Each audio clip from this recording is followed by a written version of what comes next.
بسم اللہ الرحمن الرحیم۔ السلام علیکم۔ آج یہ مجھے سوال موصول ہوا ہے رمضان کے حوالے سے کہ کیا رمضان کے مہینے میں شیطان کو قید کیا جاتا ہے؟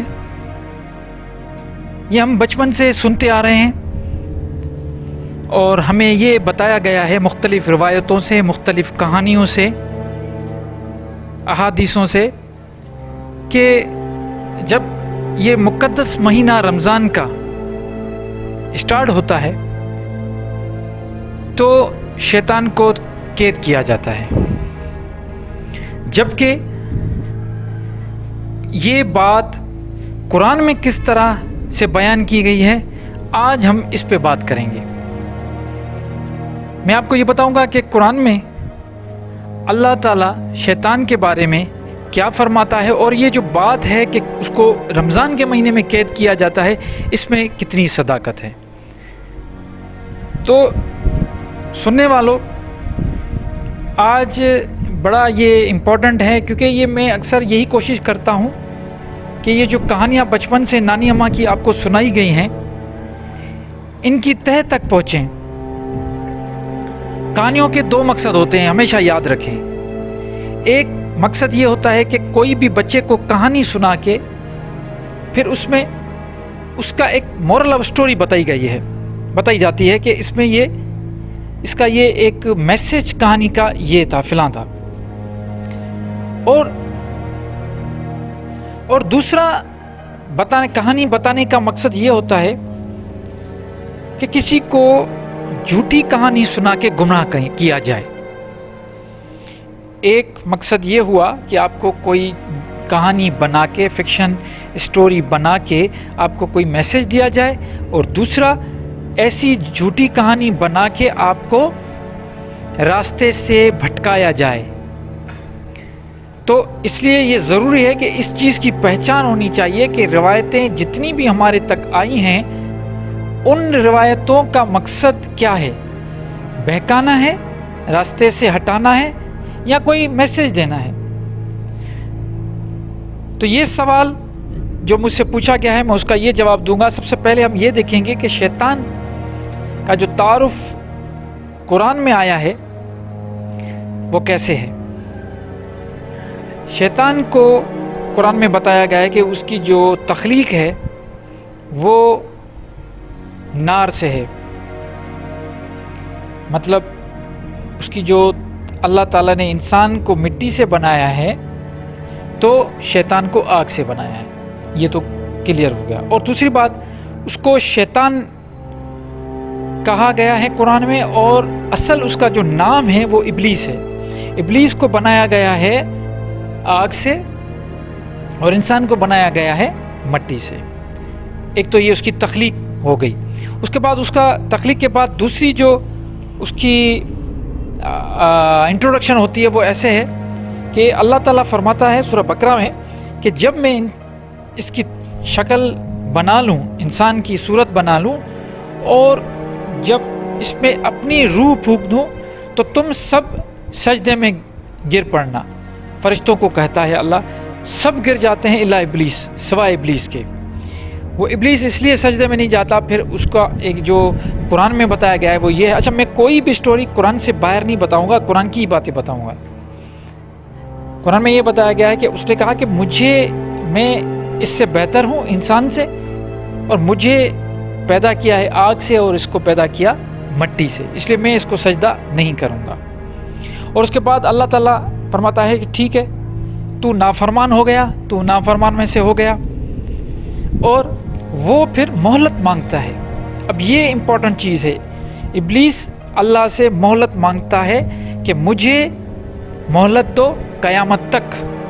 اس میں کوئی ایک گیپ کی بات نہیں ہے، قیامت تک مینس اس ٹائم سے لے کے جب تک دنیا ہے، جب تک قیامت برپا ہوگی تب تک اللہ تعالیٰ نے ابلیس کو مہلت دے دی کہ ٹھیک ہے، تم کو مہلت ہے کہ تم جا کے لوگوں کے اندر میں وسوسہ پیدا کرو، جو میرے ہوں گے وہ تم سے مقابلہ کریں گے، اور جو میرے نہیں ہوں گے وہ تم سے ہار بھی جائیں گے اور تمہارے پیروکار ہو جائیں گے اور تم ان کے مرشد بن جاؤ گے۔ قرآن میں ہے کہ شیطان مرشد بن جاتا ہے ان مریدوں کا۔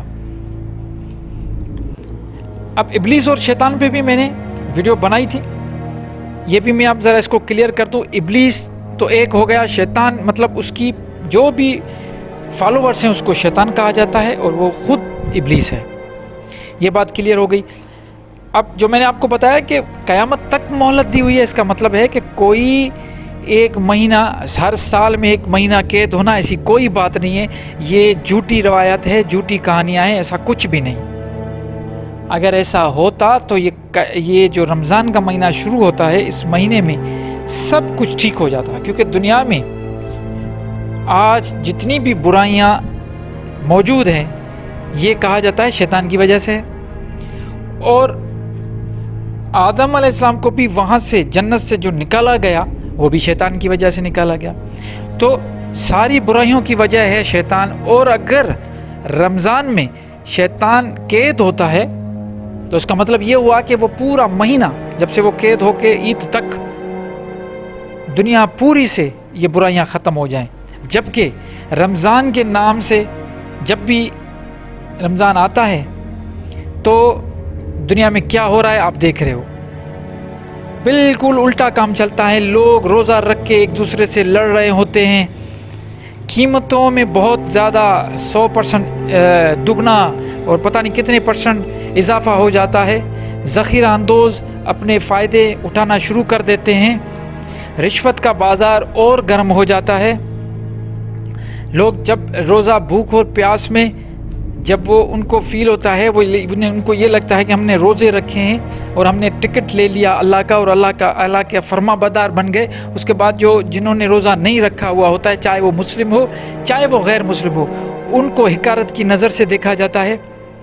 جب تراویح پڑھتے ہیں سارا دن روزہ رکھ کے، آخر میں تراویح پڑھنے کے بعد جب گھر میں آتے ہیں تو پھر لڑائی کرنا شروع کر دیتے ہیں۔ تو یہ سارے جو مسئلے ہیں سب کچھ رمضان میں شروع ہو جاتا ہے۔ اگر شیطان قید ہوتا ہے تو یہ سب کیوں ہو رہے ہیں؟ سوشل میڈیا پہ یہ چلتا ہے کہ شیطان نے اپنی چارج لوگوں کو دے دی اور اب وہ جا رہا ہے قید ہونے، اور یہ جو واپاری حضرات ہیں ان سب کو اپنی چارج دے کے جا رہا ہے، اور وہ واپاری جو بزنس مین ہیں وہ اپنی قیمتوں میں اضافہ کر رہے ہیں۔ کیا وہ پورے سال نہیں کرتے؟ کیا ذخیرہ اندوز پورے سال ذخیرہ نہیں کرتے؟ کیا لڑائی جھگڑے نہیں ہوتے پورے سال؟ سب ہو رہے ہیں۔ تو پورے وہ اس ٹائم پہ وہ چارج خود سنبھالی ہوئی تھی شیطان نے، اور وہ لوگ الگ سے کام کر رہے ہیں۔ ایسا بالکل نہیں ہے، یہ بالکل ایک جھوٹی من گھڑت کہانی ہے جو ہمیں بچپن سے بتائی گئی ہے۔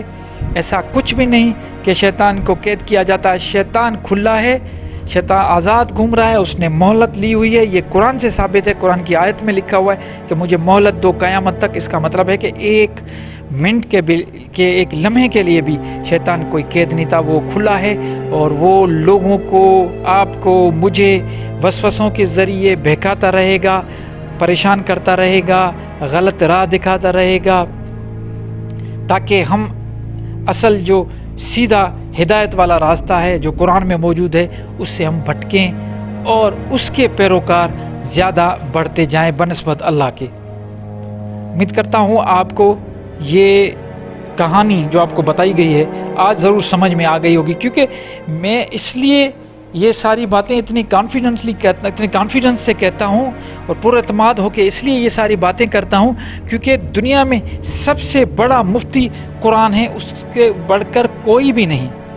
اگر قرآن ایک چیز کی گارنٹی دے رہا ہے، فتویٰ دے رہا ہے، تو اس کے بعد میں صرف کیا کرتا ہوں وہ چیز آپ کو دکھاتا ہوں، اور اس لیے میں پر اعتماد ہوتا ہوں کہ مجھے کوئی اس میں ڈر نہیں، یا اس میں کوئی مجھے فیلنگ یہ نہیں آتی کہ ایسا نہیں ہے کہ کوئی دوسری دلیل آ جائے گی۔ نہیں، سب سے بڑی دلیل، سب سے بڑا برہان، سب سے بڑا سلطان، سب سے بڑا یہ فرقان قرآن ہے جو حق اور باطل کا فرق کرنے والا ہے۔ فرقان تو یہ بتا دیتا ہے، یہ ہمیں یہ ساری چیزیں جب ہمیں دلیل قرآن سے مل جاتی ہے، فتویٰ قرآن سے مل جاتی ہے، اس کے بعد میں زور زور سے چلا کے کہہ سکتا ہوں پوری دنیا کے سامنے کہ یہ حق ہے اور یہ سچ ہے اور یہ باطل ہے، یہ جھوٹ ہے۔ قرآن میں جب بتایا گیا ہے، آپ ذرا اپنے کانوں کو کھول کے اپنے دماغ کو حاضر رکھ کے سوچیں تو صحیح. جب قرآن میں اللہ فرما رہا ہے، وہ اس شیطان ابلیس مہلت مانگ رہا ہے کہ مجھے مہلت چاہیے قیامت تک، اس کا مطلب یہ ہوا کہ اس کے بیچ میں کوئی چھٹی وٹی نہیں، 1 مہینے کا ریسٹ پیریڈ یا ریسٹ والی پروگرام ہے ہی نہیں. کلیئر بات کی ہوئی ہے. لیکن کیا ہے کہ لوگ قرآن کو پڑھتے نہیں، بس وہ سمجھتے ہیں کہ اس کی ریڈنگ کرنا، ریسائٹیشن کرنا، اس کو بس عربی میں پڑھنا، یہی اس کے ایک ایک لفظ، ایک ایک حرکات، ایک ایک اعراب پہ ہمیں جو ہے وہ نیکیاں نصیب ہوں گی، یہی چیز کر کے پڑھتے رہتے ہیں. مردوں پہ بخشوانا ہے، بس ان چیزوں کے پیچھے پڑے رہے اور ساری زندگی نکل گئی کہانی سن کے، اور بھٹکتے رہے اور ہمیشہ بھٹکتے رہیں گے. جب تک آپ قرآن سے رجوع نہیں کریں گے بھٹکتے ہی رہیں گے. اس لیے میرا کام یہ ہے کہ آپ کو آئینہ دکھانا. وہ کہتے ہیں کہ اندھوں کے دیس میں آئینہ بیچنا بڑا مشکل کام ہے، اور مجھے اس میں کوئی پریشانی نہیں ہوتی. بڑی مسئلے مسائل آتے ہیں، عجیب قسم کے لوگ آتے ہیں، عجیب باتیں سننے کو ملتی ہیں، کوئی ایشو نہیں ہے. لیکن میرا کام ہے چیزوں کو واضح کر کے آپ لوگوں کے سامنے رکھنا. امید کرتا ہوں آپ کو اس بات سمجھ میں آ گئی ہوگی. پھر بھی اگر کوئی بھی سوال آپ کے دل میں اٹھتا ہے تو مجھے بڑی خوشی ہوتی ہے. آپ ضرور سوال کریں، انشاءاللہ میں کوشش کروں گا جواب دینے کی.